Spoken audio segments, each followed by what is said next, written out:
پاکستان کا مطلب کیا؟ لا الہ الا اللہ. پاکستان کا مطلب کیا؟ لا الہ الا اللہ. پاکستان کا مطلب کیا؟ لا الہ الا اللہ. السلام علیکم ناظرین اکرام. امن، عافیت اور دین و دنیا میں ترقی اور کامیابی کی بہت سی دعاؤں کے ساتھ میں ہوں آپ کا میزبان یوسف سراج. پروگرام ہے پیغام پاکستان. ہمارے ساتھ تشریف فرما ہے جناب ڈاکٹر محمد حماد لکھوی حافظہ اللہ تعالی. آپ ماہر تعلیم ہیں. ہمارے اس پروگرام میں ہمارے ملکی حالات پر دینی اعتبار سے، تعلیمی اعتبار سے خبروں پر تجزیہ اور تبصرہ پیش کرتے ہیں. مفسر قرآن بھی ہیں اور اسکالر بھی ہیں. ڈاکٹر صاحب آپ کو پروگرام میں خوش آمدید.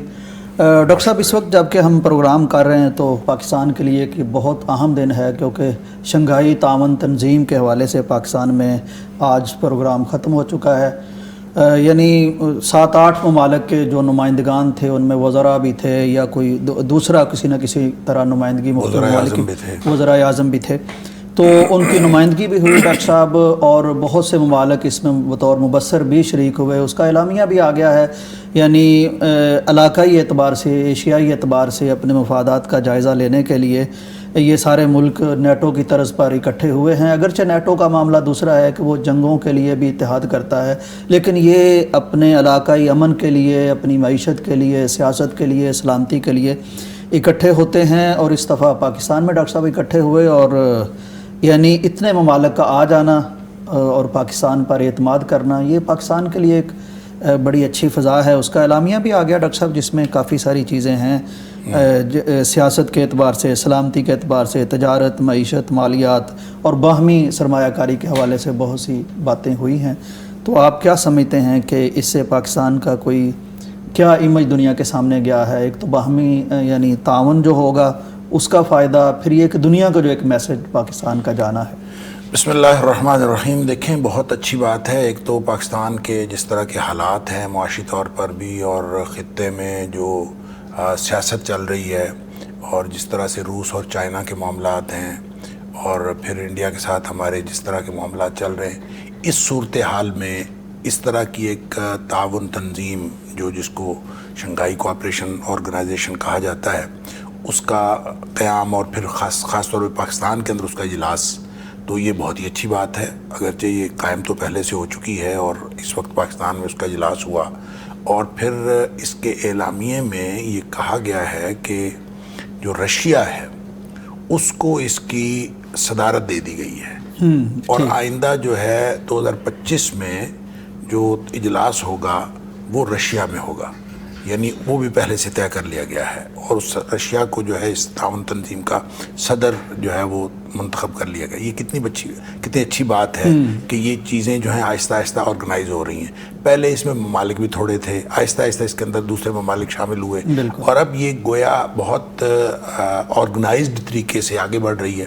اور جس طرح سے آپ نے بتایا کہ اس کے اعلامیے کے اندر باہمی تعاون کے حوالے سے بات ہوئی، اور کوئی ایک شعبہ نہیں ہے جس میں تعاون کی بات ہوئی ہے، تقریباً ہر شعبے کے اندر، حتیٰ کہ کھیل اور سماجی جو معاملات ہیں اس کے اندر بھی، سیاحت کے اندر بھی، یعنی سیر و سیاحت کے اندر بھی آپس میں جو ہے تعاون کی بات کی گئی، زراعت کے اندر آپس میں تعاون کی بات کی گئی ہے.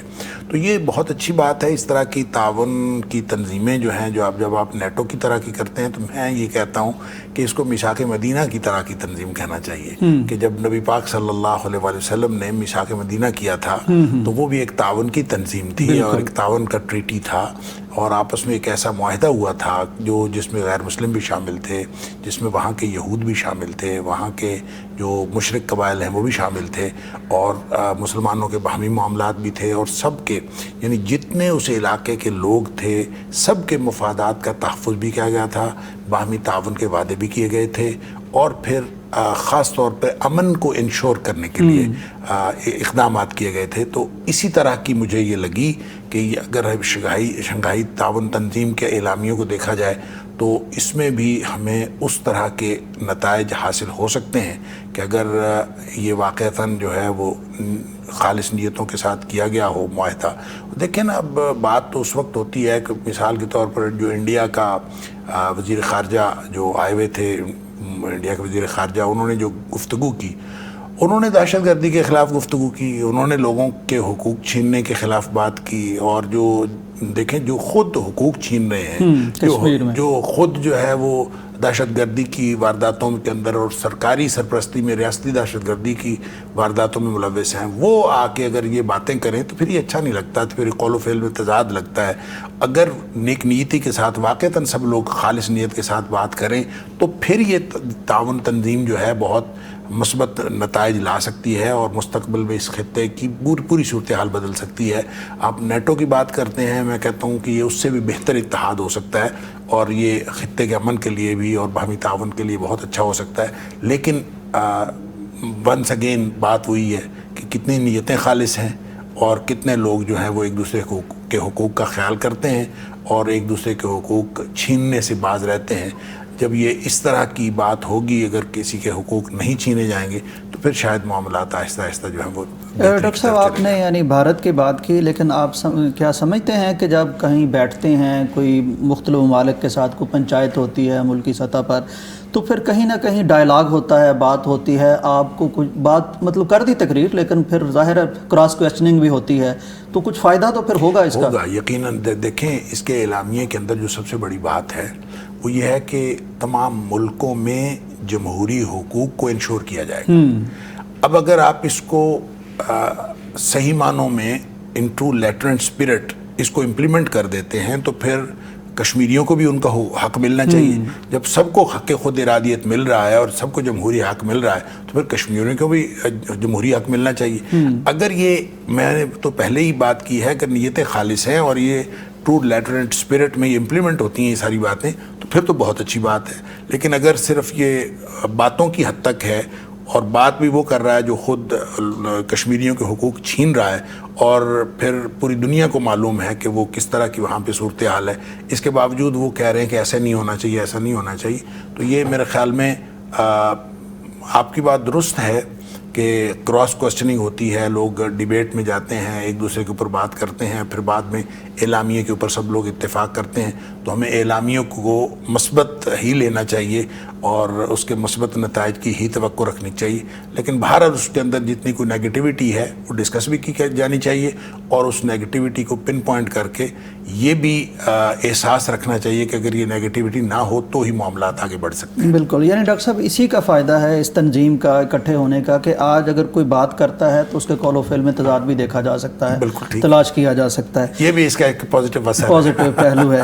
ڈاکٹر صاحب آپ کیا سمجھتے ہیں کہ جس طرح نیٹو کی ہم بات کر رہے ہیں, مطلب یہ علاقائی تعاون کی تنظیمیں جیسے اسرائیل میں مثلا اس کے پیچھے جو طاقتیں ہیں, جب کوئی مقامی ہمارا اس طرح کا اکٹھ ہوگا, کوئی فورم ہوگا, تو ایسے مواقع پر بھی ہمیں یہ کم از کم آواز ملے گی یا کچھ انہیں پتہ چلے گا کہ آگے بھی کوئی فورم موجود ہے, تو اس طرح کے معاملات میں بھی اپنے علاقائی تحفظ کو یقینی بنایا جا سکے گا. بالکل.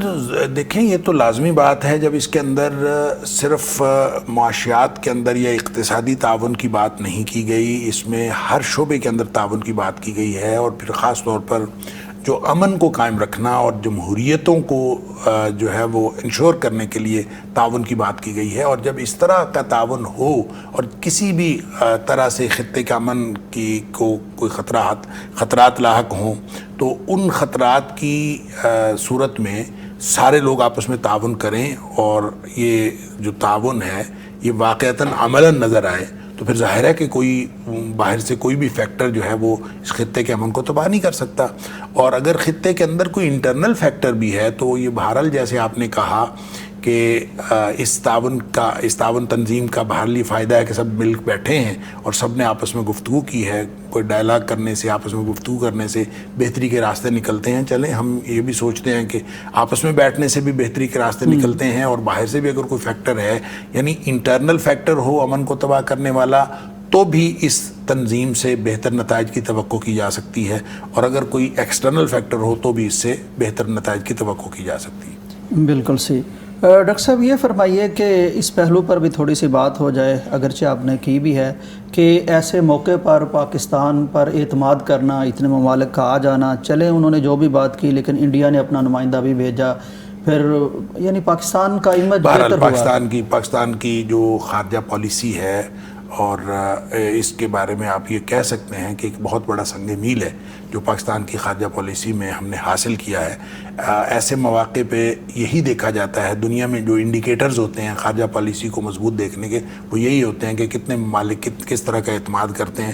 تو اگرچہ ہمارے انٹرنلی کوئی بہت اچھے حالات نہیں ہیں, فائنانشلی بھی اچھے حالات نہیں ہیں, پولیٹیکلی بھی اچھا ہماری کوئی اسٹیبلٹی نہیں ہے, اور پولیٹیکلی تو بہت زیادہ ٹرموائل ہے ہمارے دیکھا جاتا ہے, لیکن اس کے باوجود سب لوگوں کا آ جانا, چائنا کے پریزیڈنٹ کا آ جانا, اور پھر مختلف جو چائنا کے وزیر اعظم کا اور مختلف وزرائے اعظم کا آ جانا, یہ بہت ہی بڑی بات ہے. اور میرے خیال میں پھر اس میں انڈیا کے جو آپ نے بتایا کہ وزیر خارجہ آئے, تو یہ سب کا اعتماد کرنا پاکستان کی خارجہ پالیسی کے لیے بہرحال بہت اہم ہے, اور اس بات کا انڈیکیٹر بھی ہے کہ پاکستان کی خارجہ پالیسی کے جو اشاریے ہیں وہ بہتر ہیں. ماشاء اللہ.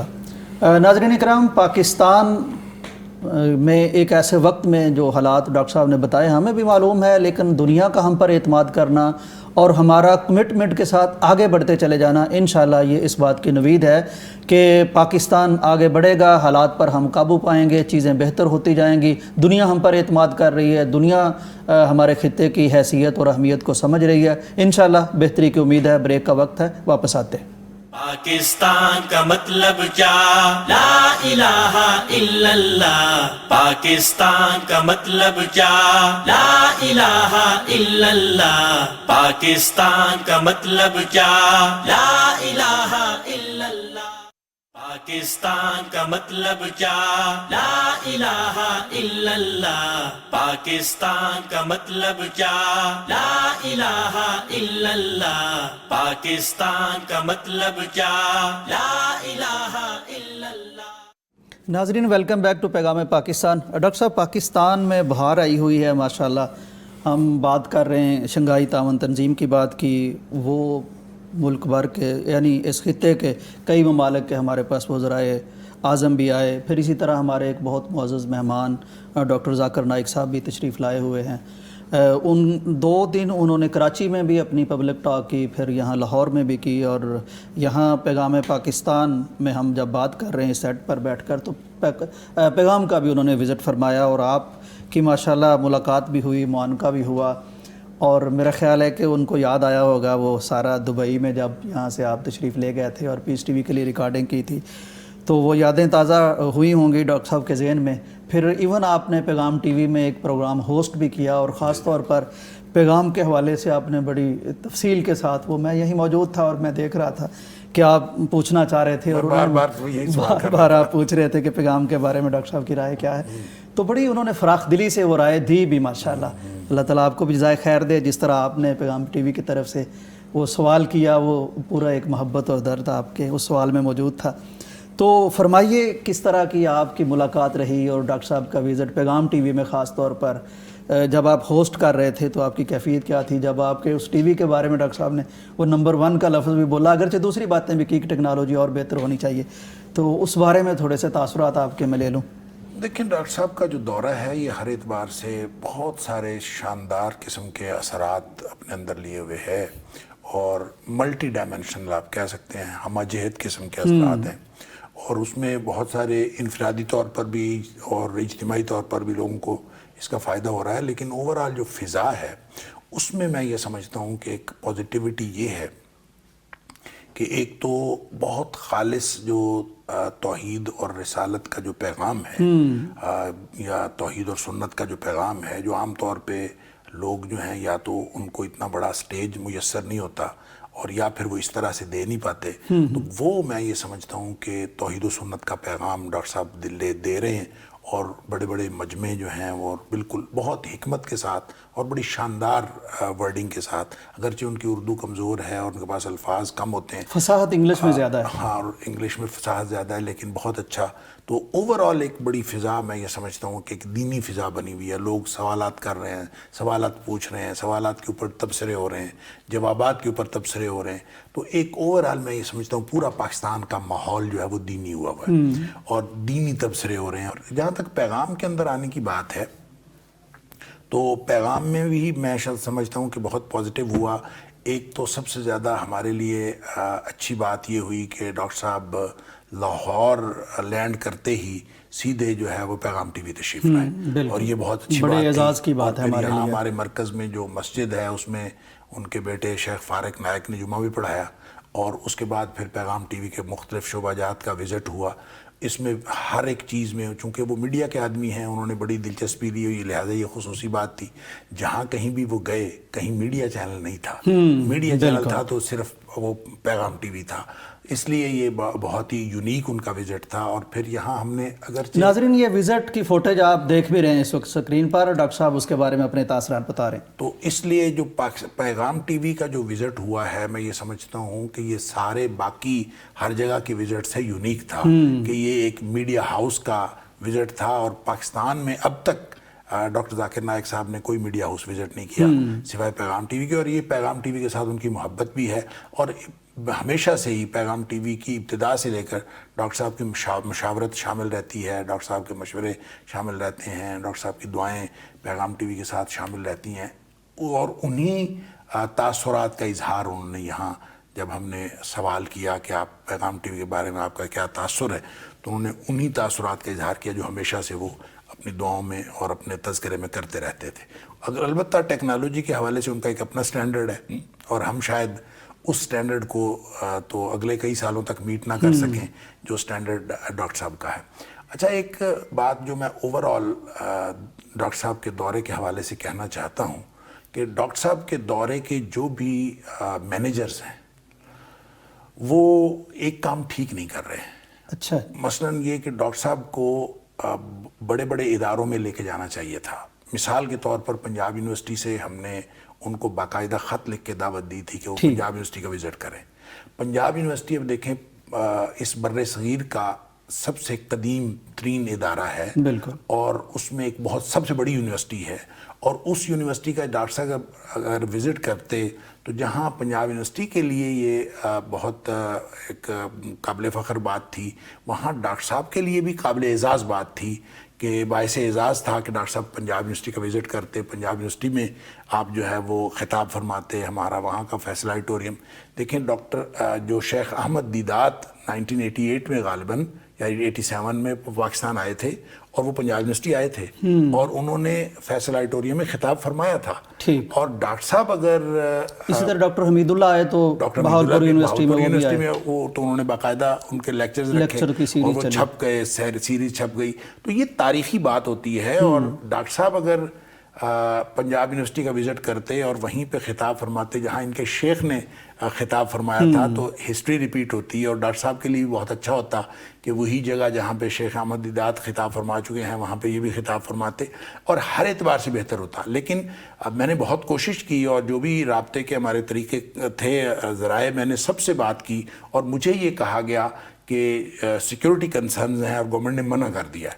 دیکھیں اگر سیکیورٹی کنسرنز تھے تو بہت چھوٹی چھوٹی جگہوں پہ ڈاکٹر صاحب گئے ہیں، یعنی پرسوں جو وزٹ کیا ہے انہوں نے لاہور میں مختلف مساجد اور مختلف مراکز کا جو وزٹ کیا ہے، بہت چھوٹی چھوٹی جگہوں کا وزٹ کیا ہے۔ اگر سیکیورٹی کنسرن تھے تو ان جگہوں پہ تو جانا ہی نہیں چاہیے تھا۔ تو ان ساری باتوں سے لگتا ہے کہ جو ان کے مینیجرز ہیں ان کی ترجیحات کچھ اور ہیں، اور ان کی ترجیحات کو بہرحال کوئی اگر چلیں میں ان سے درخواست کرتا ہوں جی کہ اس پہ ضرور غور کیجیے ڈاکٹر صاحب، چونکہ ظاہر ہے تعلیم سے وابستہ ہیں، جامعہ سے وابستہ ہیں، اور بڑی آپ کی بات آپ تک پہنچ گئی ہے، تو اس پہ ضرور غور کیجیے گا۔ اسی طرح دیگر یونیورسٹیز والے بھی چاہ رہے ہوں گے، تو اگر ممکن ہو تو بہرحال پورے پاکستان کی خواہش ہے۔ ڈاکٹر صاحب اسی طرح پاکستان میں شنگھائی تنظیم کے وزرائے اعظم آئے، پھر جناب ڈاکٹر صاحب آئے، پچھلے دنوں ایک وفد آیا سعودی عرب سے، اور بہت شاندار معاہدے انہوں نے کیے ہیں۔ ان میں سے ایک ڈاکٹر صاحب یہ اہم بات ہے کہ البیک جو بہت مشہور فوڈ چین ہے وہاں سعودی عرب کی، جب لوگ جاتے ہیں تو وہ کہتے ہیں لبیک بھی کہنا ہے اور البیک بھی جا کے کھانا ہے۔ تو اب وہ یہاں ہمارے ہاں فوڈ چین ایک شروع کرنا چاہ رہے ہیں۔ ان کے جو چیف ایگزیکٹو ہیں ابو غزالہ، یہ بھی اس وفد میں شامل تھے۔ انہوں نے ہمارے میڈیا سے بات کرتے ہوئے یہ کہا ہے کہ ہم نے فیزیبلٹی بنا لی ہے، اور بہت جلد یہ جو چین ہے فوڈ چین یہ پاکستان میں بھی شروع ہو جائے گی۔ تو کس طرح آپ دیکھتے ہیں کہ پاکستان میں مزید ٹرسٹ خاص طور پر سعودی عرب کے سرمایہ کاروں کا جو بڑھتا جا رہا ہے؟ دیکھیں یہ تو بہرحال اچھی بات ہے کہ سعودی سرمایہ کار پاکستان میں سرمایہ کاری کر رہے ہیں، اور پھر خاص طور پہ یہ جو فوڈ چین ہے البیک اس کے یہ تو بہت معروف ہے جی. اور وہ جیسے آپ نے کہا لبیک اور البیک، بلکہ صحیح بات یہ ہے کہ لوگ یہ کہتے ہیں کہ اگر البیک نہیں کھایا تو عمرہ ہی قبول نہیں ہوتا. مذاق کرتے ہیں. ہاں ظاہر ہے عذرائے تفنن یہ بات کرتے ہیں. تو وہ بہت سارے لوگوں کو بہت پسند ہے، یعنی بہت پسندیدہ چین.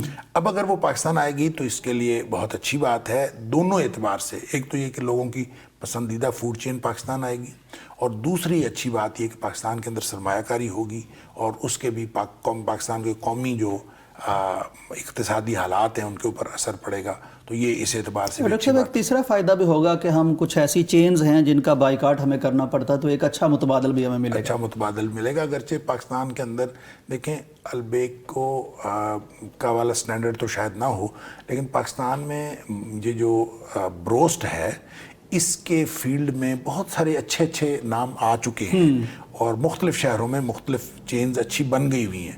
یہ الگ بات ہے کہ وہ البیک کے لیول کی ہوں یا نہ ہوں، لیکن بہرحال ایک بہت اچھا متبادل ہمارے پاس موجود ہے. ہر چیز کا اچھا متبادل مارکیٹ کے اندر موجود ہے. لوگوں نے اگر پہلے سے طے کر لیا ہو کہ ہم نے اس فوڈ چین پہ کو ہی جا کے استعمال کرنا ہے جن کا بائیکاٹ کیا جانا چاہیے، اس کا تو کوئی علاج نہیں ہے. لیکن متبادل بہرحال ہر چیز کے موجود. لیکن یہ ایک بہت اچھا متبادل سے بلکہ بڑھ کر ایک بہت اچھا متبادل پاکستان آئے گا. لیکن اصل میں پتہ ہے کیا ہے، جب آپ مختلف فوڈ چینز کی بات کرتے ہیں اور خاص طور پہ ان فوڈ چینز کی جن کا بائیکاٹ کے حوالے سے تذکرہ ہوتا ہے، تو ان کا اور ان کا آپس میں ریسیپی کا ہی فرق ہے اور یہ بالکل ڈفرینٹ ٹائپ کا ایک ان کی جو پروڈکٹ ہے وہ ڈفرینٹ ٹائپ کی ہے. تو جو لوگ اس کو پسند کرتے ہیں وہ شاید اس کو پھر بھی پسند نہ کریں. تو اس کے متبادل بھی پاکستان کے اندر موجود ہیں. تو اینی وے جو کھانے کے لیے لوگوں کا جو شوق ہے اور جو ایپیٹائٹ ہے وہ پوری ہو جائے گی. لوگ اس طرح بھوک ان کی مٹ جائے گی اگر لوگ اس طرح سے نکلیں گے تو یہ ایک اچھا متبادل آ جائے گا. اور اس میں میں تفصیل پڑھ رہا تھا، اس میں یہ بھی ہے کہ آرامکو جو ہے انہوں نے بھی یہاں وہاں کی تیل کی کمپنی ہے، انہوں نے یہاں سرمایہ کاری کرنے کی میرے خیال گو کے ساتھ مل کے کو بات. ہاں جو یہاں کا لوکل ایک کمپنی ہے گو، اس کے ساتھ مل کے وہ یہاں پہ پیٹرول پمپس لگائیں گے. تو ابتدائی طور پر انہوں نے یہی سوچا ہے کہ جہاں جہاں وہ پیٹرول پمپس ہوں گے وہیں پہ ان کا آؤٹ لیٹ بھی بنائیں گے البیک کا، اور پھر پورے بڑے بڑے شہروں کے اندر بھی یہ اس کا نیٹ ورک پھیلائیں گے. یہ بہت اچھی بات ہے. اچھا لیکن میں اس کو ایک دوسرے پہلو سے بھی دیکھتا ہوں کہ پاکستان میں شاید بر صغیر میں پورے میں اور سعودیہ میں بھی یہ جو کھانا ہے نا، کھانا پینا، اس کی طرف توجہ زیادہ ہے اور باقی چیزوں کی طرف توجہ کم ہے. تو یہ ایک اس میں یہ اضافہ کرے گا، کوئی کمی کرے گا، یہ پہلو بھی زیر غور ہونا چاہیے. یعنی کتابوں کی دکانیں کم ہیں، کتابوں کی دکانیں کم ہیں، بند ہو رہی ہیں، ورزش کی جو جگہ ہیں وہ کم ہیں، لوگوں کی ورزش کی طرف کم دھیان ہے، لوگوں کا اپنی زندگی کے مقصد کی طرف کم دھیان ہے.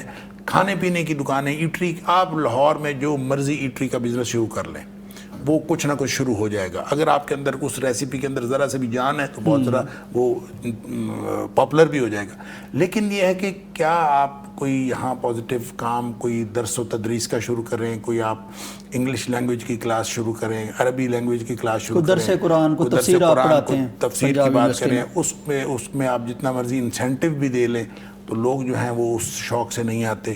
تو یہ ایک پورے قوم کی جو توجہ ہے نا اس کو بھی تبدیل کرنے کی ضرورت ہے اور تبدیل ہونے کی ضرورت ہے.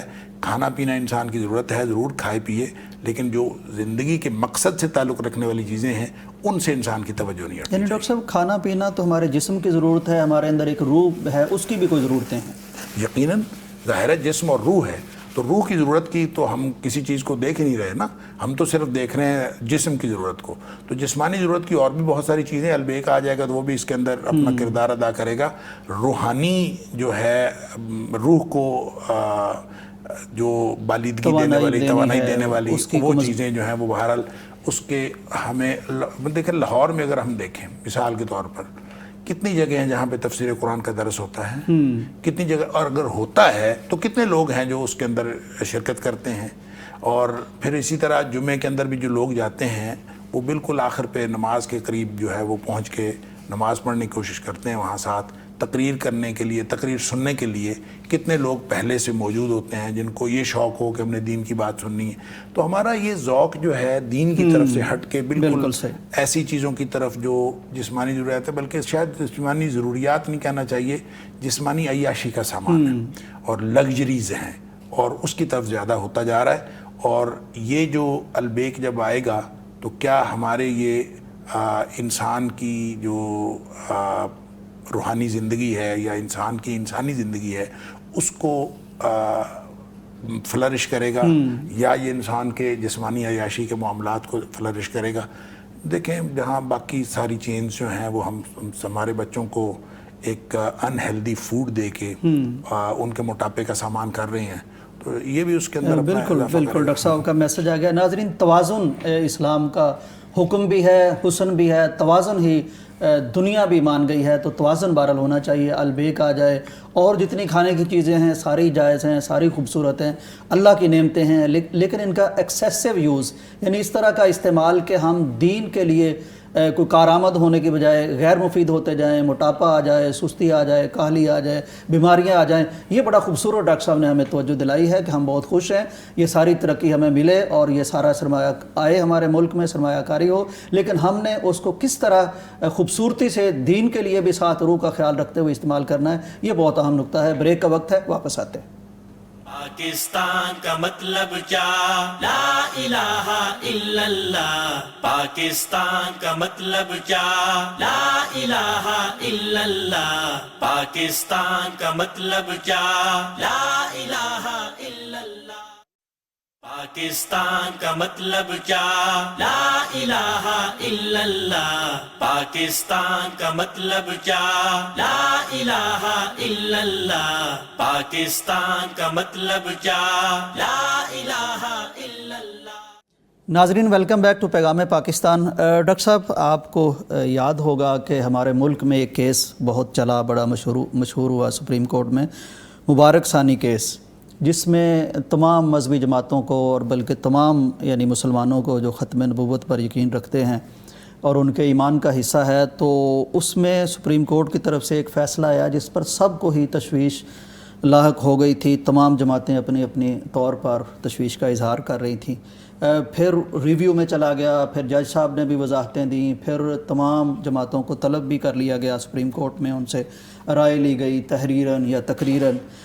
پھر ایک فیصلہ، شارٹ فیصلہ وہ دیا گیا، اور اس کے بعد اب تفصیلی اس کا فیصلہ آ گیا ہے. تو اس حوالے سے ہمارے ساتھ موجود ہیں حافظ احسان احمد صاحب ہمارے ساتھ موجود ہوں گے، ہم ان سے بات کریں گے.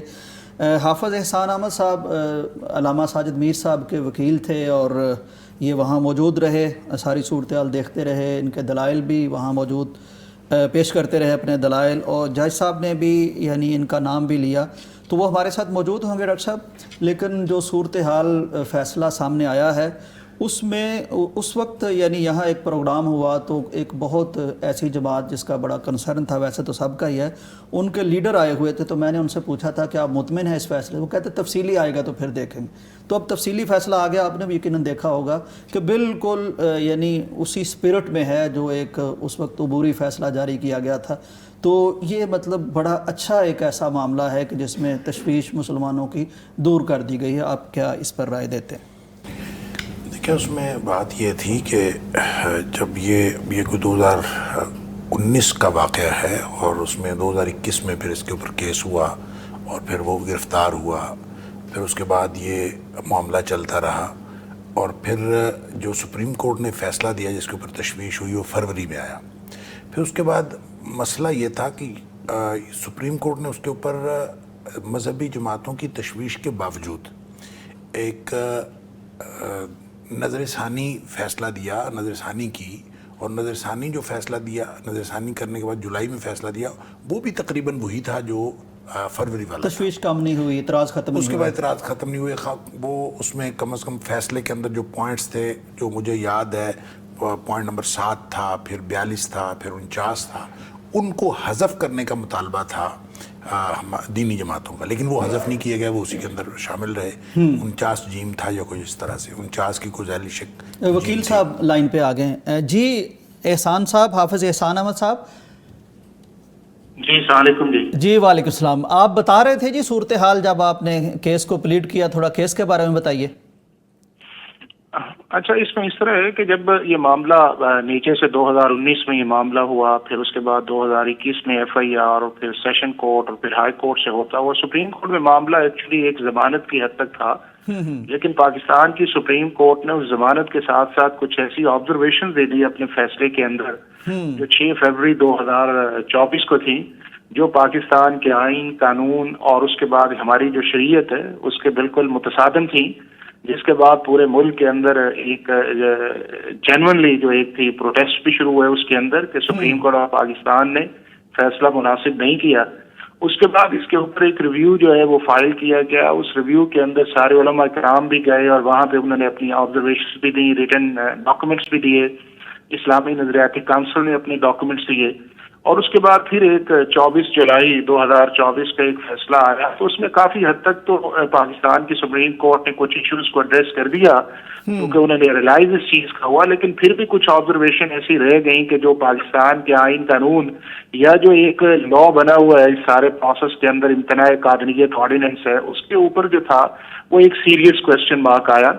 اور اس کے بعد پھر پورے ملک کے اندر ایک احتجاج کی صورتحال ہوئی, اور پھر معاملہ جو ہے وہ پارلیمنٹ کے اندر گیا. پارلیمنٹ نے ایک ریزولوشن پاس کی, اور اس ریزولوشن کے اندر پارلیمنٹ نے گورنمنٹ آف پاکستان کو یہ کہا کہ آپ سپریم کورٹ آف پاکستان کے اندر ایک نئی درخواست جو ہے وہ فائل کریں, اور اس درخواست کے اوپر انہوں نے کچھ جو ہمارے علماء حضرات ہیں یا ہمارے مفتی ہیں ان کے نام بھی دیے, جس میں حضرت علامہ مولانا فضل الرحمان تھے, مفتی تقی عثمانی صاحب تھے, پھر پروفیسر امیر جمعیت اہل حدیث پاکستان پروفیسر ساجد میر صاحب تھے اس کے اندر, پھر اور بھی اس طرح کے تھے, 9 کے قریب ایسے اشخاص تھے. تو یہ معاملہ جو ہے پھر 22 اگست 2024 کو جب لگا تو مختلف علماء کرام نے مختلف جو پیراگرافس تھے اس کے اوپر بات کی کہ انہیں حذف کر دیا جائے, لیکن کلیئرٹی اس چیز کے اندر نہیں تھی. اور امیر محترم اس دن ان کی طبیعت ٹھیک نہیں تھی, تو انہوں نے مجھے حکم فرمایا کہ حافظ صاحب آپ میرے بہاف کے اوپر سپریم کورٹ آف پاکستان کے اندر جائیں اور وہاں کے اوپر اس کیس کو پلیڈ کریں. میری ان سے پہلے بھی اس ٹاپک پہ ہماری میٹنگز ہوتی تھیں, جس میں پروفیسر حافظ عبد الکریم صاحب, اس کے بعد مولانا ابو تراب صاحب تھے, سید عتیق الرحمان شاہ صاحب تھے, ہمارے جو اسلام آباد کے امیر ہیں وہ اس کے اندر تھے. تو پھر یہ سیکنڈ ریویو کے اندر, فرسٹ ریویو کے اندر تھا, پھر جب دوبارہ معاملہ آیا تو وہاں کے اوپر پھر میں نے اپنے جب دلائل کا آغاز کیا میرے محترم کے بہاف کے اوپر, تو میں نے کہا جی چونکہ ایک سیٹل چیز ہمارے پارلیمنٹ نے 1974 جو ہے سپٹمبر کو کر دی ہے, جس میں مسلمان کی ڈیفینیشن آرٹیکل 260(3) کے اندر ڈیفائن کر دی ہے کہ مسلمان وہی شخص ہے کہ جو حضور اکرم صلی اللہ علیہ وسلم کو آخری نبی مانتا ہے اور ان کے علاوہ کسی شخص کی نبوت جو ہے اس کو نہیں مانتا, اور اللہ تعالیٰ کی وحدانیت پہ اس کا ایمان ہے, وہی اسلام مسلمان کی ڈیفینیشنز کے اندر آتا. اور اگر وہ نہیں مانتا تو پھر اس کی جو غیر مسلم کی ڈیفینیشن تھی اس کے اندر قادیانیوں کو اور احمدیوں کو ڈالا گیا. اور اس کے بعد میں نے کہا کہ یہ ایک تحریک تھی جو 1952 سے چلی تھی, 1974 تک آئی, پھر 1985 کے اندر ابتلاء قادریت آرڈیننس آیا, پھر اس کو فیڈرل شریعت کورٹ کے اندر معاملہ گیا 1985 کے اندر, پھر 298C جو ہے اس کا پاکستان پینل کوڈ میں اضافہ کیا گیا, پھر معاملہ دوبارہ جو ہے وہ سپریم کورٹ کے اندر گیا, ظہیر الدین کا کیس 1993 سپریم کورٹ کے اندر. تو یہ ساری چیزیں ایسی سیٹلڈ ہیں جس کو سپریم کورٹ کا لارجر بینچ ڈیسائیڈ کر چکا ہے کہ قادیانی جو ہیں وہ غیر مسلم ہے اور ان کا اسلام سے کوئی تعلق نہیں ہے, اور وہ اسلامی شعار کا کوئی بھی ایسی چیز جو ہے جس سے ریزمبلنس ہے یا اس کی ڈسپشن جو ہے یہ دھوکہ نہیں دے سکتے. تو یہ جو آپ نے آرٹیکل 20 کے نیچے ایک جا کے ڈیفینیشنز کی ہے کہ جی مذہب کی آزادی ہے, لیکن مذہب کی آزادی اس وقت ہے کہ جب اپنے آپ کو اپنا فرقہ جو ہے وہ آپ ڈکلیئر کریں یا اپنا مذہب ڈکلیئر کریں. تو یہ تو ہے نہ اپنا مذہب ڈکلیئر کرتے ہیں نہ اپنا فرقہ ڈکلیئر کرتے ہیں, اور یہ اسلام کا جو ہے انہوں نے لبادہ اوڑھ کے یہاں پہ ایک فتنہ جو ہے وہ برپا کرتے ہیں.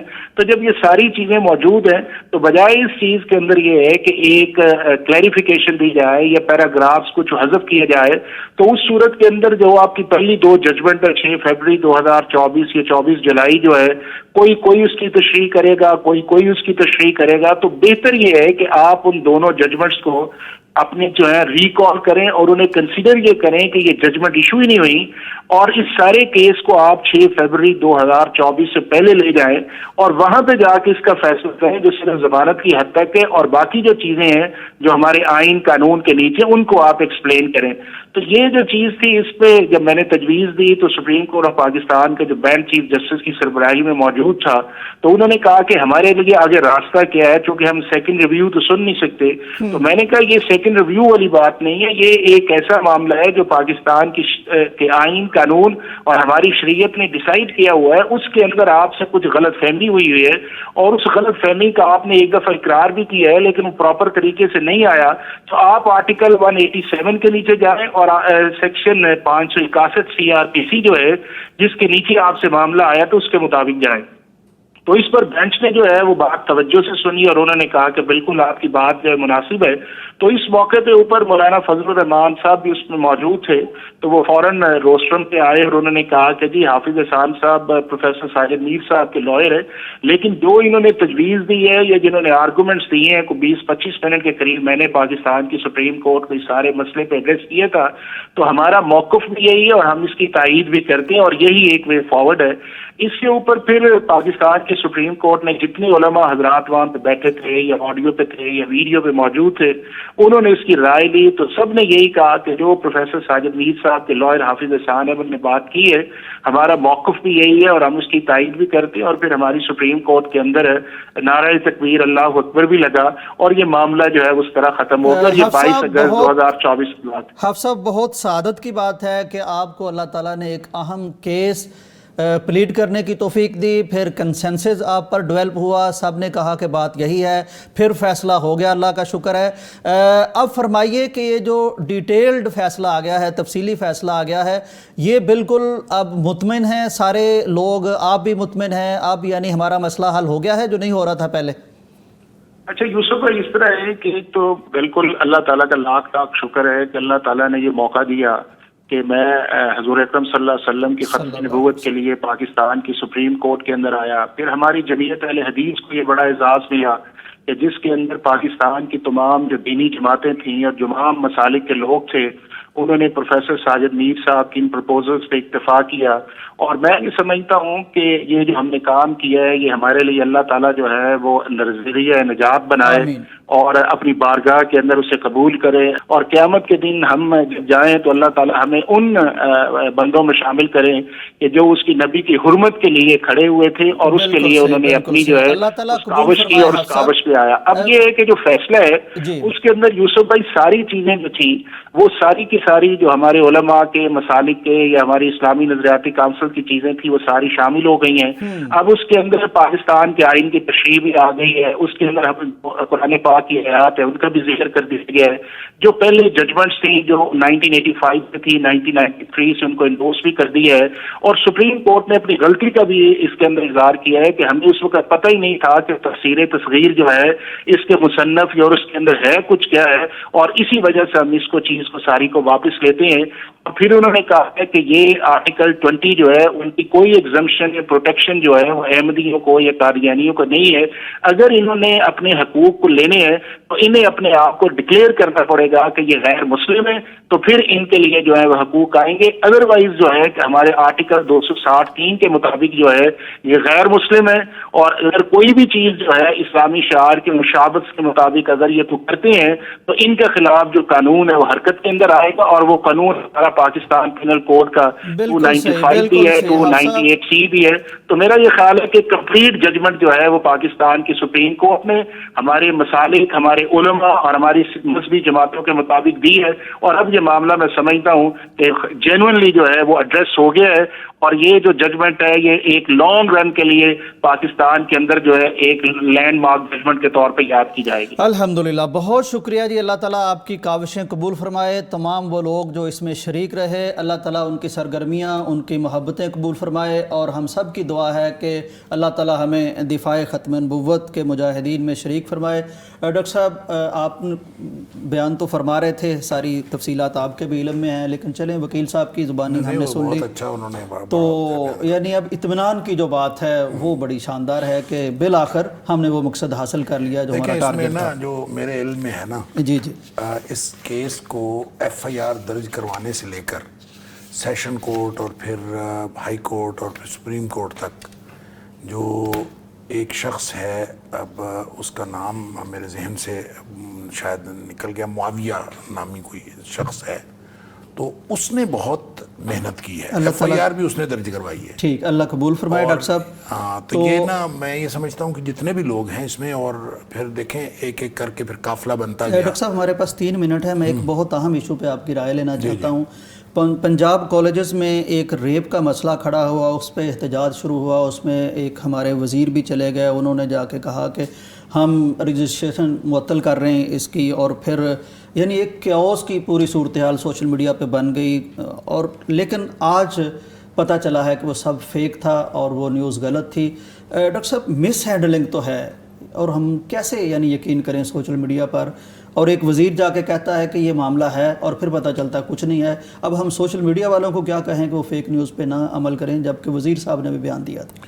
نہیں دیکھیں، یہ صرف سوشل میڈیا کی بات نہیں ہے، وزیر صاحب نے بھی بیان دیا، اور پھر جو ہمارا مین سٹریم الیکٹرانک میڈیا ہے وہ سارا دن خبر دیتا رہا کہ ایک نجی کالج کے اندر یہ واقعہ ہوا ہے.